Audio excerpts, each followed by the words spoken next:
주제는 외화입니다. 외국 화폐죠.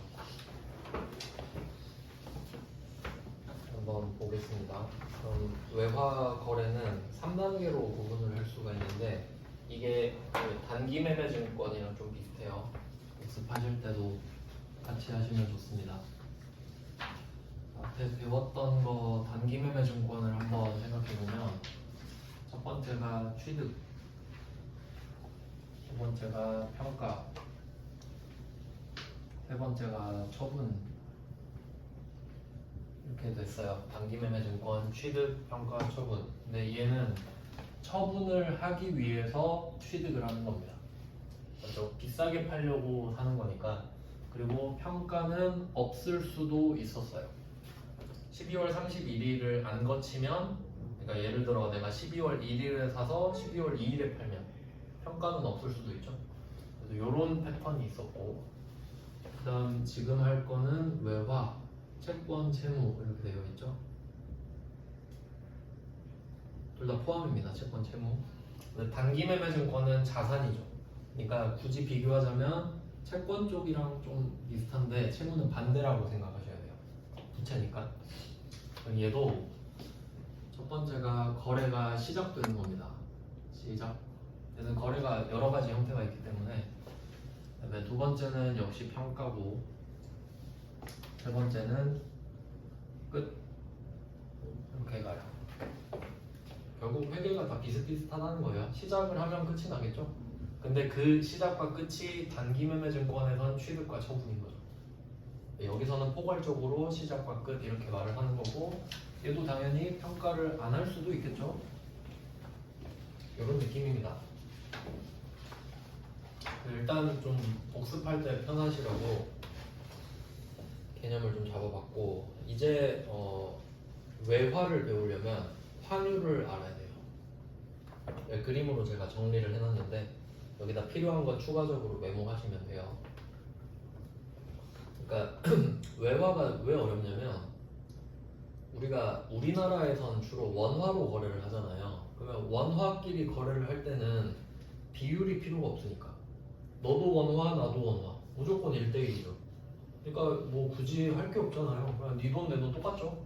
근데 달러가 들어와 버리면 외국 화폐랑 우리나라 돈은 초마다 달라요. 가격이.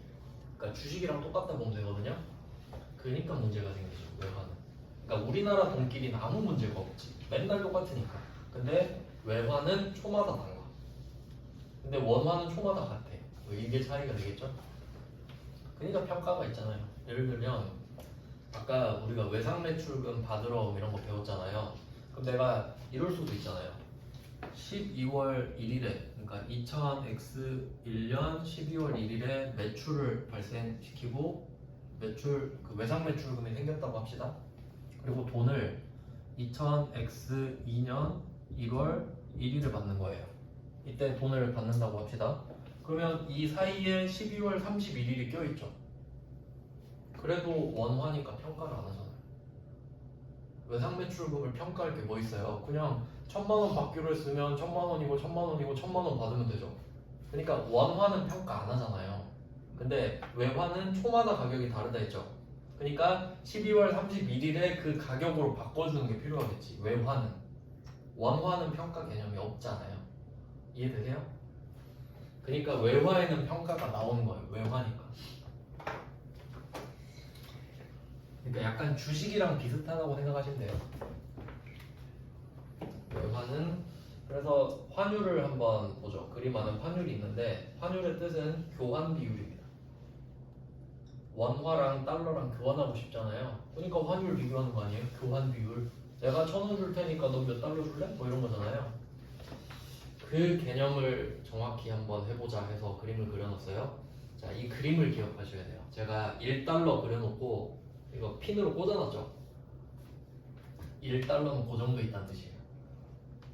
그러니까 경제뉴스에서 맨날 그 달러당 환율은 얼마입니다 알려주거든요. 달러당 환율이라 그러죠. 달러가 그 정도 있으니까. 그러니까 반대로 말하면 1000원당 몇 달러입니다 이런 말 안 하잖아요. 그러니까 1달러가 그 정도 있다 무조건. 그러니까 달러의 가격을 알려주는 겁니다. 그러면 요새 가격이 많이 올랐는데 한 1,400원, 1,500원 사이일 거예요. 그러면 만약에 오늘이 1달러당 1,400원이라고 해볼게요. 근데 1,500원일 수도 있고 1,300원일 수도 있죠. 그럼 이 의미를 생각해 볼게요. 만약에 달러당 1,400원이면 여러분이 지금 막 미국 여행을 가고 싶어.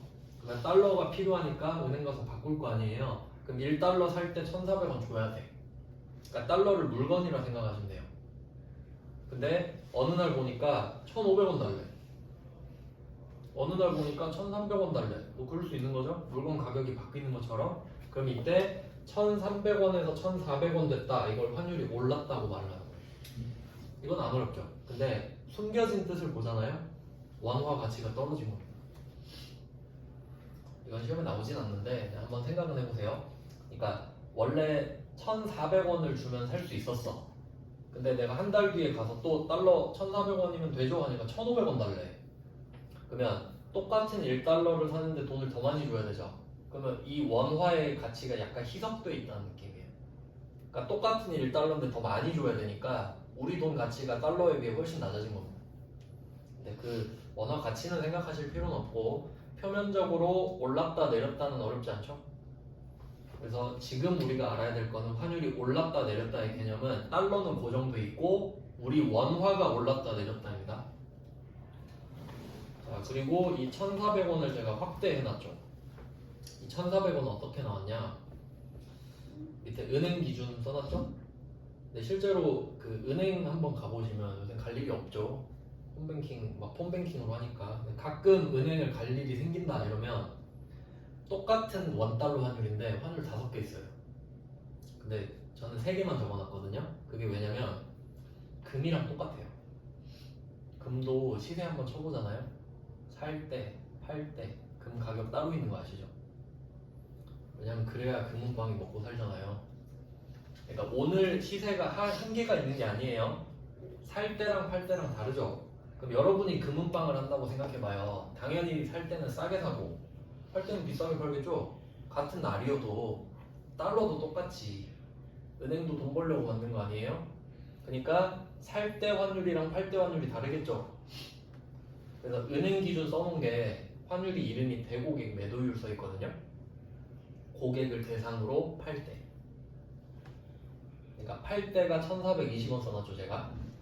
네, 대고객 매입률도 있겠죠. 그럼 당연히 매도율이 비싸겠죠.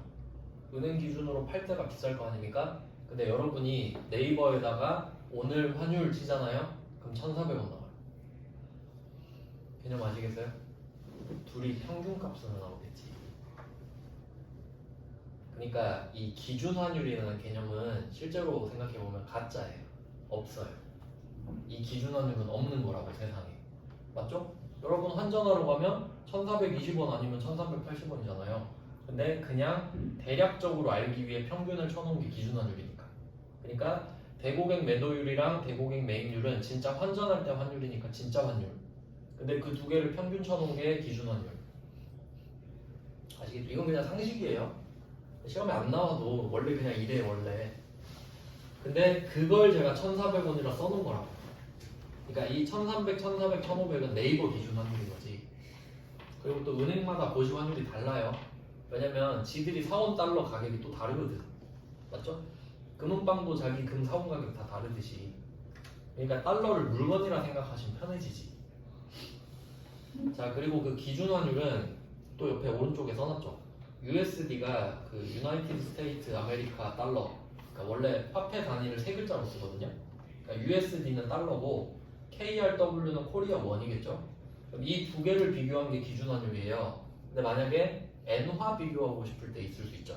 근데 이게 특이한 게 나라마다 지 나라 돈 있잖아요. 지 나라 돈을 달러랑만 비교해요. 무조건.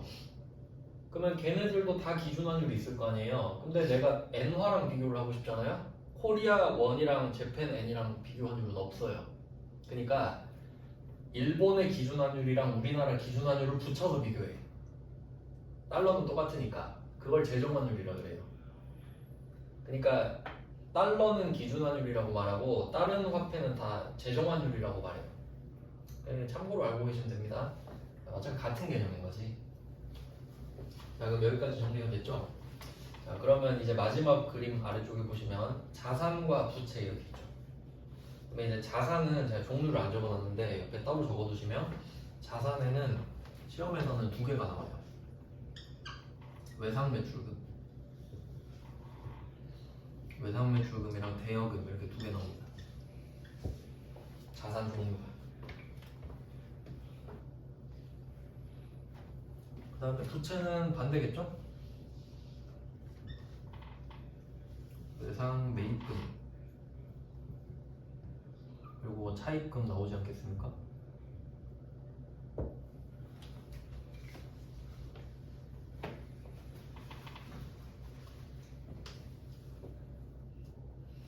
자, 그러면 내가 만약에 자산이 있다고 할게요. 그러니까 받을 돈이 있는 거죠. 자산은 내가 받을 돈이 있는데 환율이 올랐어.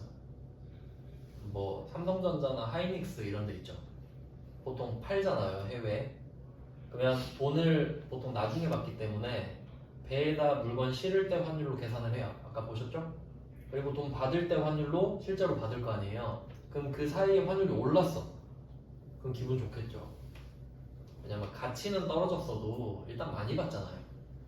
우리도 월급 많이 받으면 그냥 좋은 거 아니에요? 돈 가치 안 따지죠? 그냥 많이 받으면 좋은 거죠? 그러니까 자산인데 환율이 높아지면 순자산이 높아지니까 수익이 생기는 거죠. 그럼 여기서 이제 특이한 게 하나 있는데, 그럼 이게 1번에서 3번이 지금 1번에서 3번으로 말씀드리는 거죠. 그러니까 1번은 그 외상매출금으로 치면 선적일이나 될 거 아니에요. 선적일에 외상매출금 찍었으니까. 그리고 끝은 돈 받는 날이죠. 그러면 이 두 개는 실현이 됐으니까 수익 비용으로 해도 되잖아요. 근데 얘는 특이한 게 1번에서 2번으로 가는 문제가 많이 나오거든요. 평가를 하겠죠. 그러면 얘도 가격이 오르거나 떨어지거나 할 수 있잖아요. 그러면 평가는 1번, 3번에서 1번, 2번 이렇게 다르죠. 1번, 3번은 실현이고 1번, 2번은 미실현이죠. 차이 아시죠 이제? 1번, 3번은 끝난 거고 1번, 2번은 지금 받으면 얼마 이거잖아요. 그러니까 평가는 원래 가짜죠. 그러니까 자본으로 해야 되잖아요. 원래. 근데 얘는 평가도 수익 비용으로 해요. 그러니까 완벽하게 똑같지. 단기 매매 증권이에요. 그러니까 같이 공부하시면 편한 거예요. 똑같으니까. 물론 자산 한정으로 똑같습니다. 부채는 반대죠. 근데 평가를 수익 비용으로 하기 때문에 이렇게 단순하게 쓸 수 있는 거예요. 그러니까 원래는 평가는 자본 이렇게 써놔야 되잖아요. 근데 제가 그냥 순자산 플러스는 수익 이렇게 써버렸죠. 그러니까 1번에서 2번으로 갈 때도 1번에서 3번으로 갈 때도 둘 다 수익이니까 그 뜻입니다. 굉장히 제가 디테일한 거를 좋아하기 때문에 그 의미가 다 있다는 걸 알아주셨으면 좋겠어요. 자, 그 다음에 자산인데 환율이 떨어졌다 이러면 그냥 순자산 떨어진 거죠. 돈을 덜 받겠네? 그러면 비용이겠죠. 자, 이제 부채는 좀 한번 바꿔서 생각을 하셔야 되죠. 그러니까 자산 부채는 그냥 반대 표시하셔도 될 것 같은데, 그러니까 자산은 보통 삼성전자 같은 수출 기업이고요. 부채는 좀 어떤 회사들이 있냐면 항공회사들 있죠. 그 대한항공이나 아시아나 이런데 항공기 한 대가 막 몇백억 하거든요. 그거 다 살 수 있겠어요? 못 사요. 그러니까 리스해서 쓴단 말이에요. 그러니까 비행기 일단 받아놓고 갚으면서 쓴다고. 그래야 벌면서 갚고 운영이 될 거 아니에요. 그럼 얘네들은 돈을 갚는 입장이겠죠. 그러니까 부채겠지. 항공사들은. 그럼 걔네들은 환율이 어땠으면 좋겠어요? 환율 오르면 돈 더 갚아야 되죠. 맨날 환율 떨어져라 하고 있겠지. 그러니까 갚는 사람 입장에서는 환율이 오르면 돈을 더 줘야 돼. 맞죠? 그러니까 부채가 있는 사람은 환율이 오르면 순자산이 떨어져 버리죠. 돈 더 줘야 되니까. 그러니까 비용이지. 근데 내가 돈을 갚는데 환율이 낮아졌대. 그럼 기분 좋겠죠. 좀만 줘도 되니까. 그러면 그게 순자산이 증가하니까 수익이고. 정확히 반대 맞죠? 이렇게 먼저 정리를 해놓고 문제 풀어야 돼요. 그냥 막 부딪히면은 외화는 급이 다릅니다. 그냥 원화를 외화로 바꾸면 끝나지 그런 거 아니에요. 엄청 복잡해집니다. 자, 그러면 거래 시작부터 갈게요. 시작을 해봅시다. 9월 11일에 일본 홋카이 상사로부터 40만 엔이죠. 엔화 2년 후 상환 조건으로 차입. 그래서 그 밑에 다 보시면 장기 차입금이죠. 2년이니까. 2년은 볼 필요도 없이 내년 절대 안 되죠. 그래서 장기입니다. 2년은 장기. 그러니까 제가 23개월이 단기의 마지노선이라고 했던 거 기억나시나요? 그러니까 2년부터는 볼 필요도 없이 장기인 거예요, 그냥. 그러니까 출제자는 이걸 의도하고 준 겁니다. 자, 그럼 장기 차입금이 됐어요. 차입했다 하니까 2년 후 차입이면 장기 차입금 확정이 됐고, 자, 대구은행의 보통예금 계좌에 예입하였다. 쟤가 나한테 입금을 했다는 소리죠. 자, 9월 11일 현재 대고객 매입률 이거 나왔죠? 그래서 제가 설명드린 거예요. 모르면 멘붕인 거예요. 그럼 이건 그냥 진짜 환율이구나 하고 넘어가면 되는 거예요. 맞죠? 그러니까 기준 환율은 제가 가짜 환율이라 그랬고 대고객 매도율, 대고객 매입률은 진짜 환율이라 그랬잖아요. 그냥 우린 그 정도만 알면 되는 거지. 그냥 환전 환율이구나 하고 넘어가면 돼요. 그리고 중요한 것은 100엔당 1,100원이죠. 그리고 그 환율의 정확한 개념이 뭐냐면 환율의 기준 있잖아요. 환율의 기준은 외국 화폐 1단위예요. 이게 포인트예요. 1단위. 그러니까 아까 달러당 나왔죠. 1달러. 센트는 그 아래니까 1달러가 기준 맞죠? 그러면 여기서 100엔당 1,100원이죠. 그럼 100엔이 1단위인가요? 1엔이 1단위지. 맞죠? 그럼 이건 환율이 아니에요. 그럼 1,100을 100으로 나누셔야 환율이지. 그럼 100엔 단위로만 살 수 있나요? 1엔도 살 수 있잖아요. 그러니까 이건 환율이 아니라고. 교환 비율이잖아요. 그러니까 최소한으로 낮춰줘야 교환 비율이 되는 거죠. 그러니까 얘는 환율이 정확히 뭐예요? 1엔은 12원 이렇게 가야 되나? 맞죠?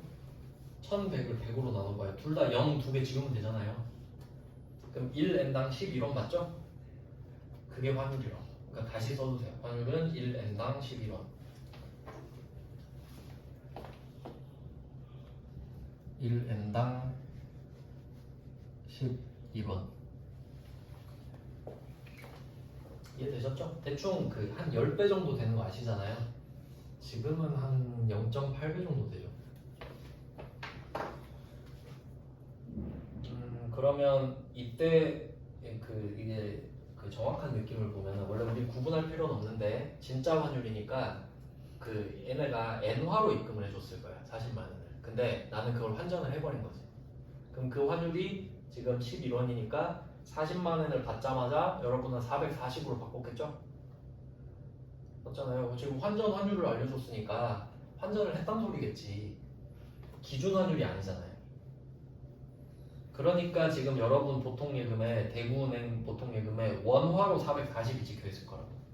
원화로 바꿨으니까. 이해되시나요? 이게 거래 시작한 거 맞죠? 차입금이 생겼잖아요. 그리고 그 돈을 빌리는 건 면세예요. 면세니까 부가세가 없죠. 이런 것까지 계속 쌓이는 겁니다. 자, 그래서 거래 시작하는 거는 솔직히 안 어려워요. 왜냐면 환율이 하나밖에 안 나와서 잘 안 냅니다. 한 문제밖에 없었고. 다음 페이지로 갈게요. 이 페이지입니다.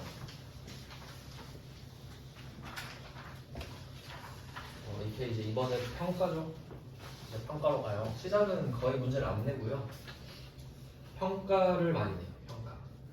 평가는 12월 31일입니다. 2번부터 볼게요. 이 페이지 2번. 자, 결산일 현재 외상매입금 나왔죠. 그럼 외상매입금 보는 순간 부채 이렇게 적어놓으시면 되겠죠. 갚을 돈입니다.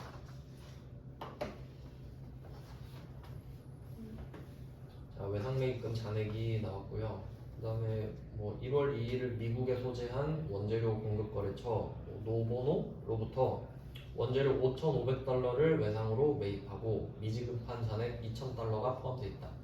이제 이게 말장난인데 여러분이 원재료를 5,500달러를 샀던 거예요. 근데 미지급한 잔액 2,000달러 이걸 표시해 주세요. 미지급한 잔액 2,000달러. 그리고 생각해 보세요. 여러분이 이제 얼마를 갚아야 되는지. 외상을 했던 건 5,500달러입니다. 근데 미지급한 잔액이 2,000달러였대. 그럼 여러분 5,500달러 갚으실 건가요?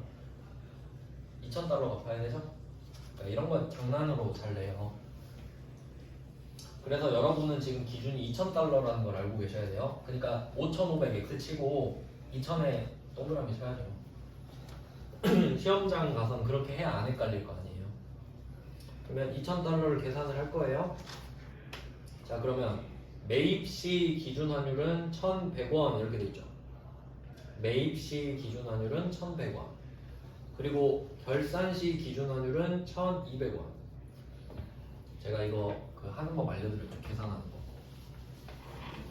다 똑같아요. 한 번 더 해봅시다.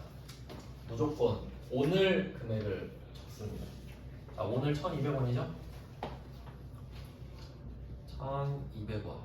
달러당 1,200원. 그리고 그 전에 걸 뒤에 쓰죠, 무조건.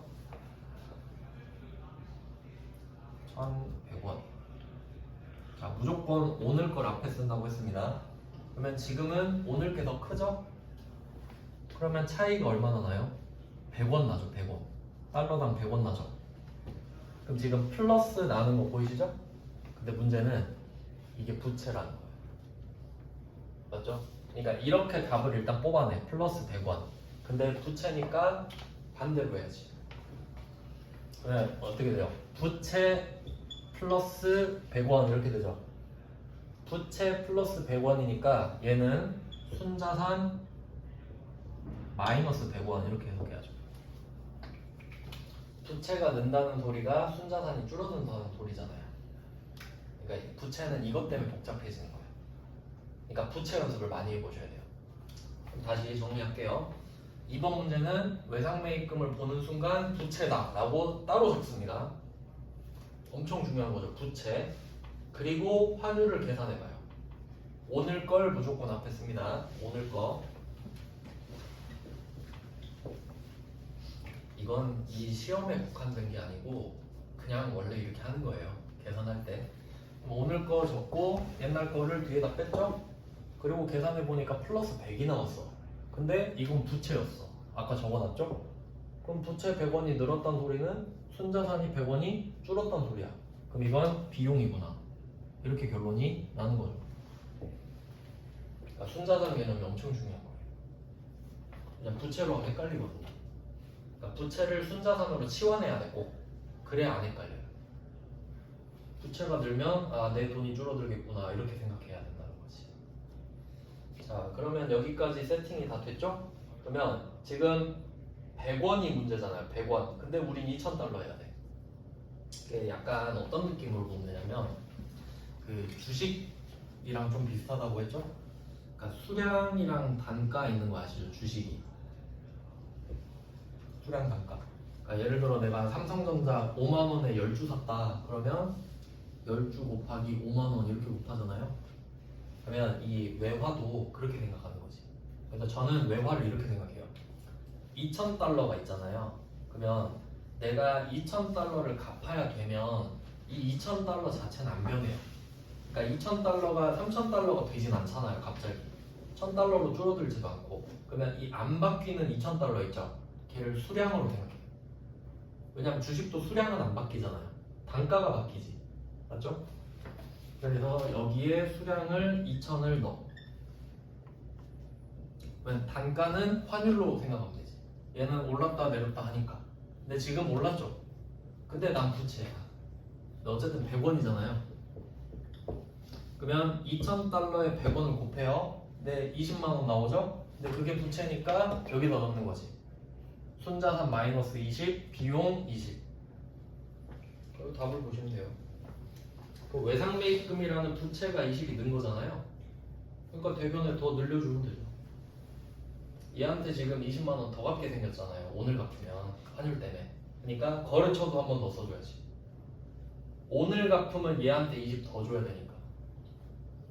그러니까 무슨 말이냐면 내가 거래를 처음에 딱 할 때 1,100원은 외상매입금 알고 있었잖아요. 근데 100원은 오늘 처음 알았죠. 아 오늘 갚으면 100원이 느네. 100원만 늘었으니까. 그래서 제가 붕괴는 플러스 마이너스만 적는 거라 했잖아요. 그러니까 100원만 플러스 해주는 거지. 근데 100원만 적으려고 하니까 그게 2,000달러야. 그러니까 100원씩 2,000번 넣는 거잖아요. 가격은 100원이고 수량은 2,000이니까. 맞죠? 그러니까 나는 20만 원 더 갚게 생겼구나. 부채가 늘었으니까 기분이 안 좋죠?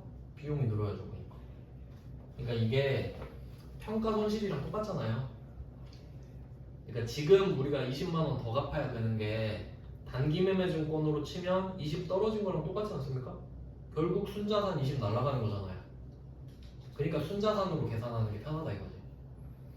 그래서 얘는 이름이 외화 환산 손실인 거죠 그냥. 그러니까 얘가 평가 손실이에요. 외화를 평가할 때 쓰는 계정 과목은 환산 손실입니다. 환산 이익도 나올 수 있겠죠. 그래서 부채 쪽이 중요해요. 이거 2번 문제를 기본 문제로 삼아주시면 되겠죠. 그래도 요새는 이렇게 나오는데 진짜 쉬워진 편이에요. 요새는 옛날에 진짜 어렵게 넣는데 일단 한번 보죠. 그 다음에 3번. 3번 문제는 외상매출금입니다. 외상매출금의 자산 이렇게 써놓으면 되겠죠. 자산은 좀 쉽죠. 방향이 똑같으니까. 자 그리고 10만 달러 보이시죠? 그러니까 10만 달러가 수량이 되는 거죠. 이제 10만 달러 절대 안 변해. 자 그리고 오늘 환율이 1280원 나왔죠? 이것도 똑같은 왁구에다가 집어넣어볼게요. 그러니까 이런 문제를 외화 공부를 할 때는 문제가 다 다르잖아요. 그래도 똑같은 왁구를 계속 드셔야 돼요. 그래야 일관성을 유지하면서 차이를 볼 수 있어. 이 문제는 이렇게 풀고 저 문제는 저렇게 풀고 하면 더 머리만 복잡해지거든요. 그러니까 방법은 똑같이 가야지. 문제는 다른데. 그러면 오늘 환율부터 앞에 적을게요. 오늘 환율은 1280 알려줬죠? 오늘 거. 그러면 전에 걸 뒤에 써야 되죠? 안 알려줬어. 안 알려주면 모르나요? 한번 생각해보세요. 내가 외상매출금이 1억 3천 있거든요? 근데 그게 10만 달러 때문이야. 두 개 나누면 환율 나오죠? 그러니까 이거는 좀 처음에 익숙하지 않으면 이 방법을 써도 돼요. 여기다 안 적어놨는데 이 왁구를 쓰면 확실합니다. A 곱하기 B는 C 이런 식으로 박스 3개 그리기. 이게 환율이 익숙해지실 때까지는 이 왁구를 쓰시는 게 좋아요. 이제 저는 익숙해서 안 쓰는데 여러분 막 너무 답답하다 그러면 이걸로 하셔야 돼요. 저도 옛날에 외화 공부할 때 이런 거 만들어가지고 하루 종일 외화 문제만 풀었어요. 진짜 외화 너무 헷갈려가지고. 자 그러면 어떻게 넣는지 볼게요. 저는 여기다 앞에 빨간색으로 쓰는 거는 안 바뀌는 거. 그러니까 달러를 쓰는 거죠. 그럼 이 문제는 10만 달러겠지. 10만 달러 자체는 절대 안 변하니까. 지금 안 바뀌는 걸 빨간색으로 썼습니다. A 칸에다가. 자 그리고 그 전에 환율은 지금 안 알려줬어요. 근데 결과적으로 얼마죠? 1억 3천이죠. 그러면 C가 1억 3천인 건 알려줬네? 그럼 B 어떻게 구해야 될지 아시겠죠? 이렇게 보면 바로 나오거든. 나누면 되잖아요. 뭐 1,300원이겠지 뭐 그때 1,300원이었겠지.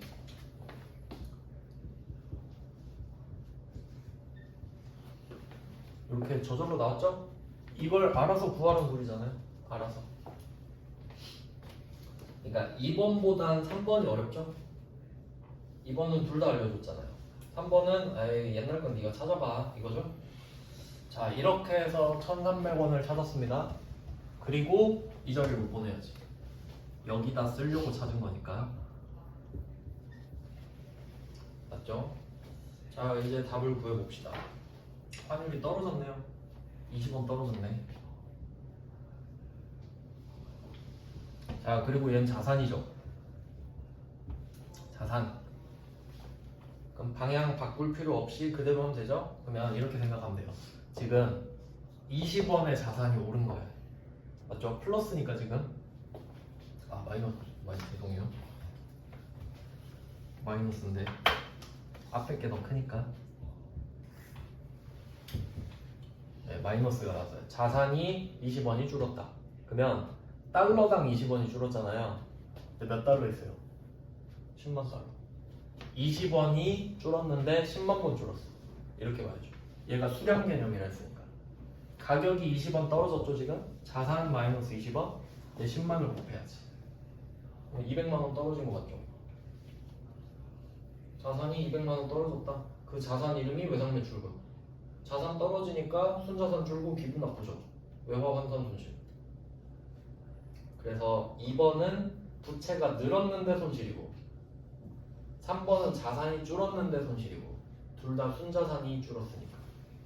맞죠? 그러니까 순자산으로 통일을 하면 이 두 개가 똑같아 보이거든요.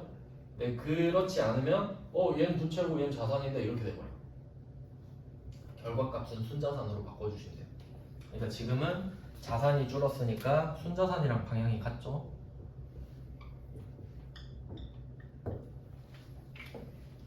이게 진짜 외화는 좀 시간이 걸리긴 해요. 익숙해질 때까지. 저도 뭐 한두 번 풀었겠습니까? 근데 이게 시험에 잘 낼 수밖에 없어요. 그리고 문제를 쉽게 낼 수밖에 없어요. 자체가 너무 어렵기 때문에. 그래서 뭐 3번은 그렇고 4번이 진짜 어려워요. 풀 때. 그러니까 4번도 한번 볼게요. 이건 옛날 스타일인데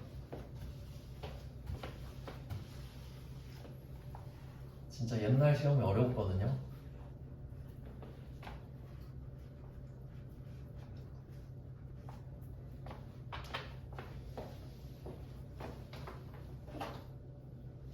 옛날 시험은 어떤 느낌인지 한번 보죠. 이렇게 내진 않습니다. 요새는. 자, 중국 거래처 헤이바오가 나왔고요. 외화 외상매입금을 보고 부채 딱 적으면 되죠. 부채로 시작을 한다. 자, 그리고 297만 원을 알려줬어요. 그러면 C죠. 297만 원 C 적어놓고, 자, 위완, 위안화, 1CNY 차이나 위안입니다. 그럼 환율이 165원인 거죠. 일단 얘가 어려운 이유는 우리가 엔화랑 달러는 그나마 익숙한데 위안은 거의 관심 없거든요. 그러니까 환율 자체가 생소해. 그래서 165가 나왔는데, 자, 그래도 적어야죠. 있는 그대로. 참고로 그 일본 엔화랑 중국 위안화랑 화폐 모양 똑같습니다. 그 단위 기호가 한자도 똑같아요. 그래서 165 이렇게 썼습니다. 1위엔당 165원 이렇게. 잘못 썼네. 바꿔서 썼네요. 165원 1위안당 이렇게. 자, 그러면 몇 위안인지가 나오겠죠. 18,000인가 봐요. 제가 밑에 적어놨죠. A를 구하라고 하면 엄청 어려워합니다. 그러니까 B 구하라고 하는 건 어떻게 하거든요. 그러니까 3번 문제가 B 구하라는 문제고 4번 문제가 A 구하라는 문제잖아요. 근데 A는 좀 멘붕일 확률이 높아요. 똑같은 건데도. 그래서 그냥 공부용으로 넣은 거예요. 공부용으로. 이렇게 시험에 내진 않습니다. 자, 그러면 여러분이 18,000 구했죠? 자, 그리고 옛날 환율을 얘는 알려줬네요. 부채로 시작을 해서 부채 이거 적어놓고 옛날 환율 165. 오늘 환율은 알려줍니다. 오늘 환율은 알려줘야죠. 오늘 환율은 170원이래요.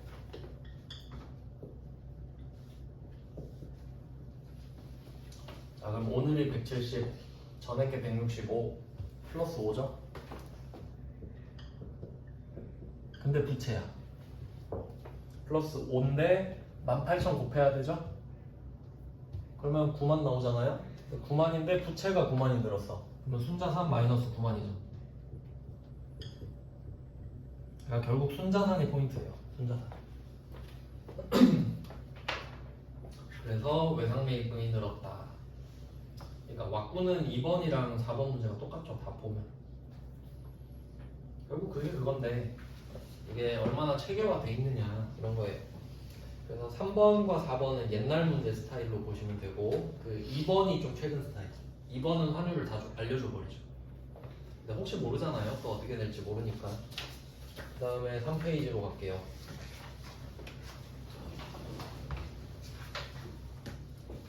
자, 3페이지 이제 5번 문제 볼게요. 이것도 최근 스타일이에요. 5번 문제는 미국 GODS사에 대한 장기 대여금. 뭐 대여금은 자산이라고 보면 되겠죠. 자산. 자, 근데 얘는 장부 금액을 210 이렇게 알려줘 버렸네. 그럼 210만 원은 C죠, C. 얘는 엄청 간단하게 풀 수 있는데 근데 응용력이 필요한 거예요. 무조건 오늘 거를 앞에다 적는다 했잖아요. 자, 오늘의 환율이 1120원이죠. 이건 어렵지 않죠? 오늘 거 앞에 적는 거는. 자, 근데 문제는 이 비교 대상이 210만 원이래요. 그럼 이때는 굳이 쪼갤 필요 없어요. 그냥 210을 빼버리면 됩니다. 근데 문제는 맞춰주긴 해야죠. 1120이랑 210이 맞진 않잖아요. 그럼 얘는 1120에 2000을 곱한 상태여야 되는 거죠.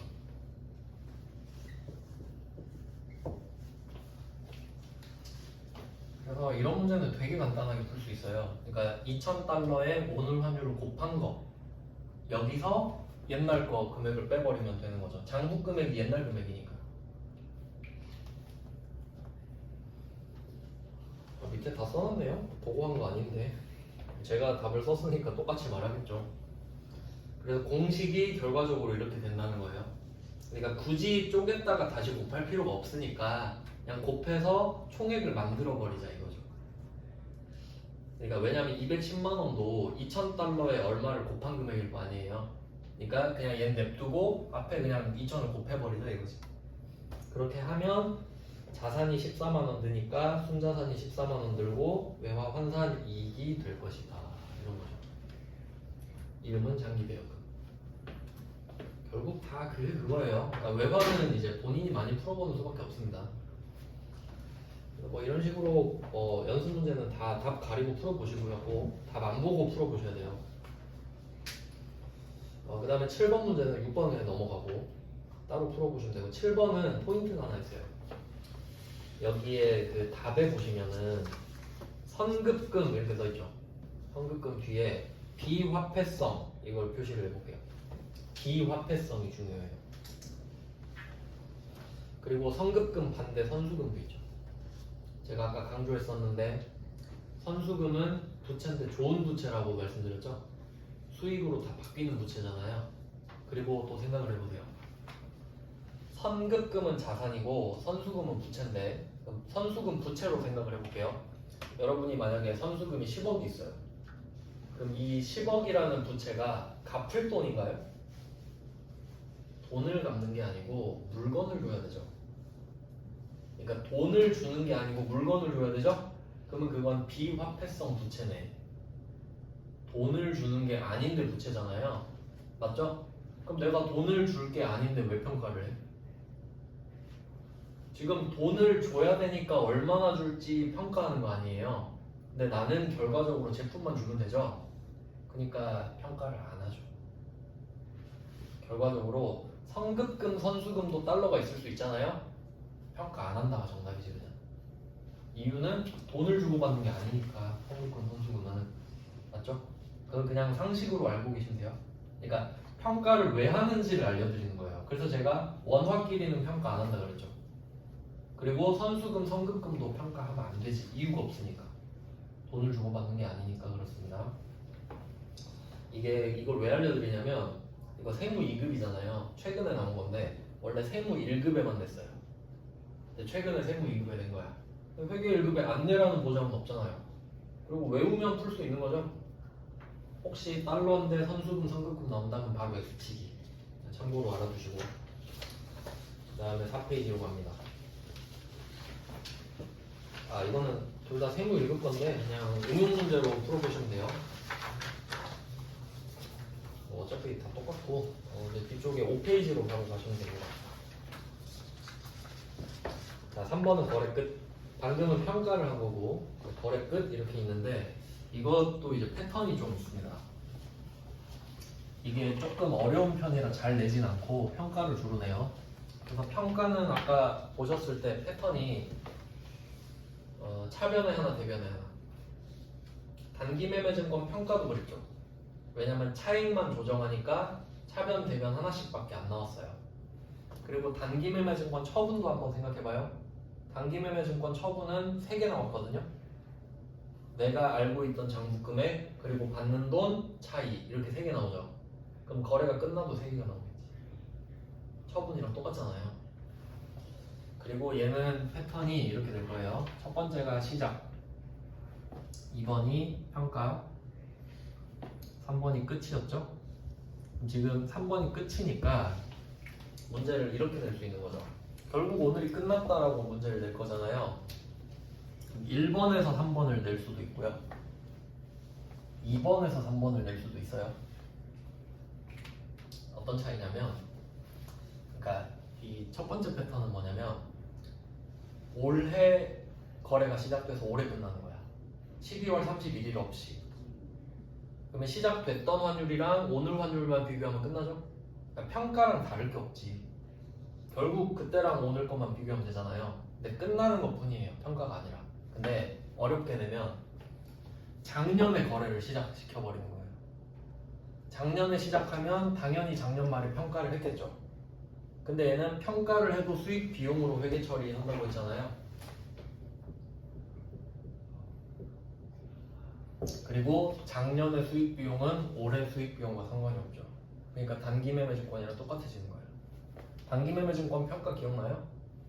오른쪽 2개만 하고 왼쪽 X, 얘도 똑같아지는 거지.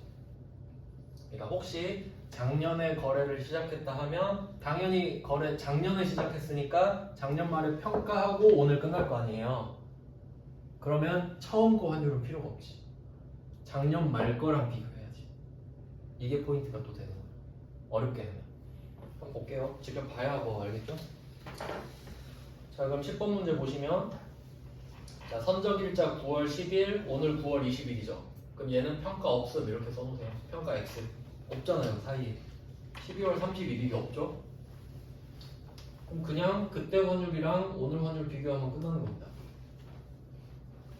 이게 앞에는 안 써놓고 뒤에만 답을 써놨네. 참고로 보시면 9월 10일에 제가 붕괴 써놨죠? 아마 이거 그 수출 때문에 써놓은 것 같은데, 9월 10일은 메인 매출 전표로 수출 씁니다. 0% 환율 해가지고.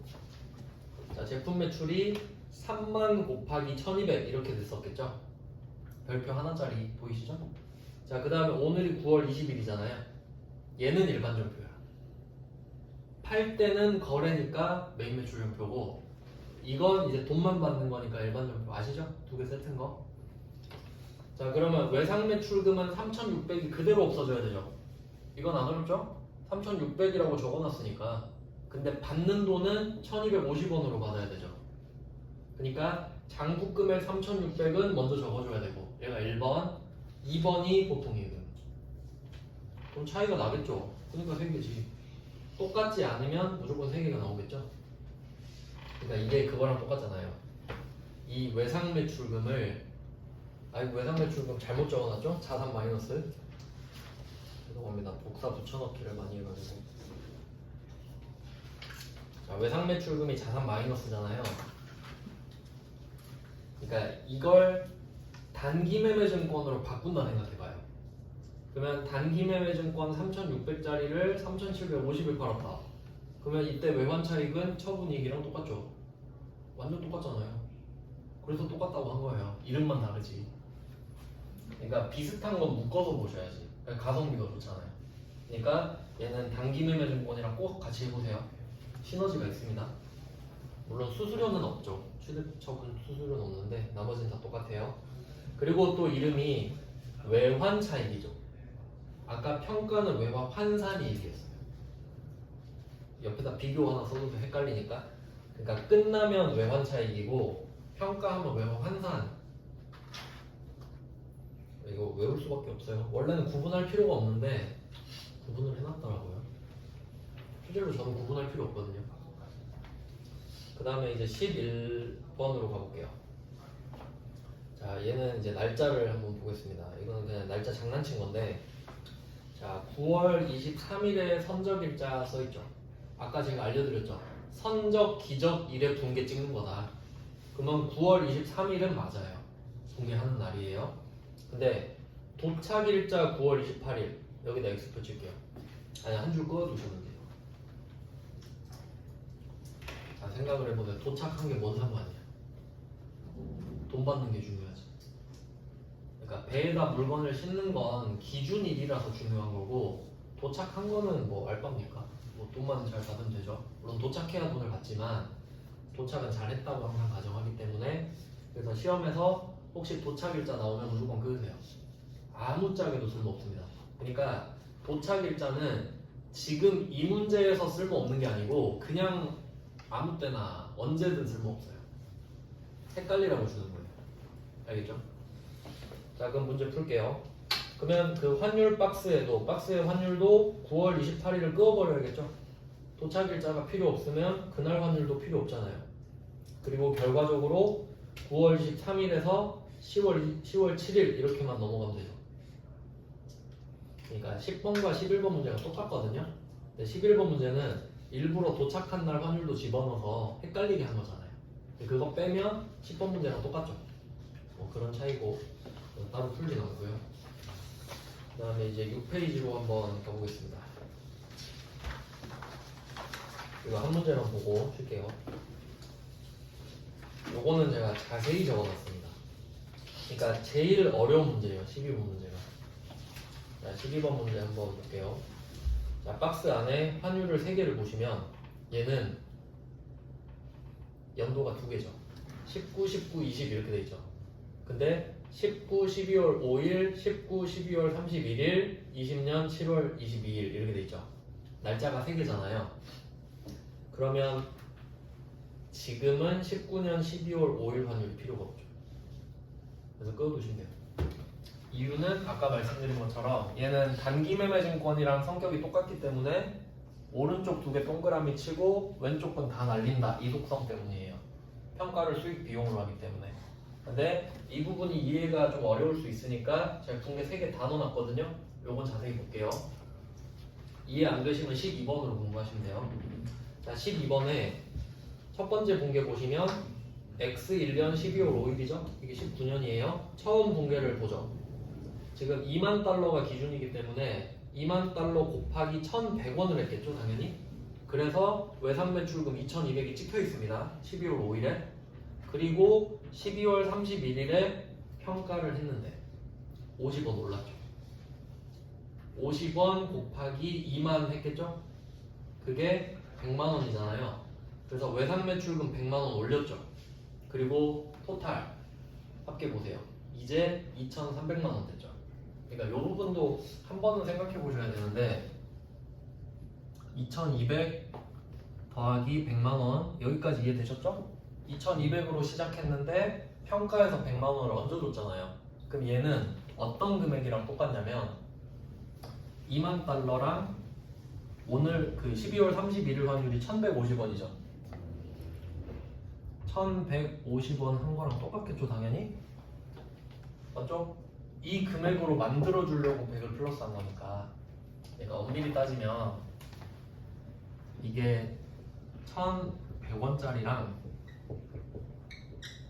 50원짜리랑 이렇게 합쳐진 거 아니에요? 그러니까 앞에 거는 2,200, 뒤에 거는 100 이렇게 돼서 결과적으로 같은 거예요. 그러니까 이 구조를 정확히 이해해야 외화가 안 헷갈리거든요.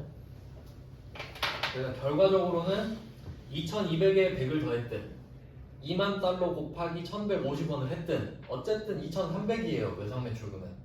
맞죠? 그럼 이제 한번 생각을 해보세요. 첫 날에 12월 5일에 1,100원의 환율이 의미가 있는지.